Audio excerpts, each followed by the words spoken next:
tukaendelea kuwatakia mwezi wa Ramadhani. Nafikiri tumejiandaa kucheza na Dodoma, na kwangu mimi nasema kwamba haiwezi kuwa mechi rahisi, na hasa katika mzunguko huu wa pili.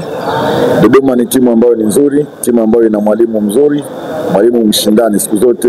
Mwalimu Meki ni mwalimu ambaye anapenda sana ushindani, na hata ukiangalia katika mechi yetu ya kwanza na Dodoma haikuwa mechi rahisi.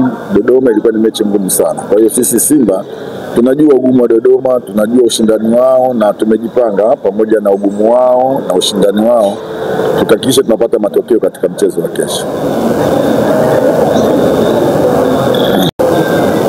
Nafikiri na ndio maana kama umenisikiliza nimesema kwamba haitakuwa mechi rahisi, na hata ukiangalia hata mechi ya kwanza Dodoma ilitupa ugumu sana katika kupata matokeo katika game yetu ya kwanza kabisa.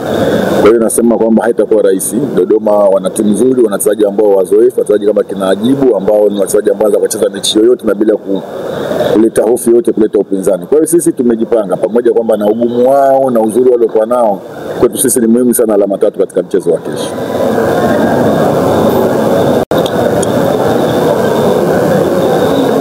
Mimi nafikiri bado tunaendelea na majeruhi ambaye tutaendelea kumkosa Shemaloni Mponda na Kamara katika game ya kesho, lakini Kamara kishaanza mazoezi na nafikiri katika game zijazo tutaendelea kuweza kuwatumia, lakini yote kwa yote kwamba wachezaji waliobakia wote wako kambini na wako vizuri kabisa kwa ajili ya mchezo wa kesho. Popote tunapokwenda na wamekuwa na sisi. Kwa hiyo mimi na wao ndio waje kwa wingi kesho kutupa support kama ambavyo wamekuwa wakifanya, na niwaahidi kwamba sisi kama benchi la ufundi pamoja na wachezaji tutafanya kile kitu kila mwana Simba anahitaji Simba ifanye katika mchezo wa kesho. Asante sana mwalimu.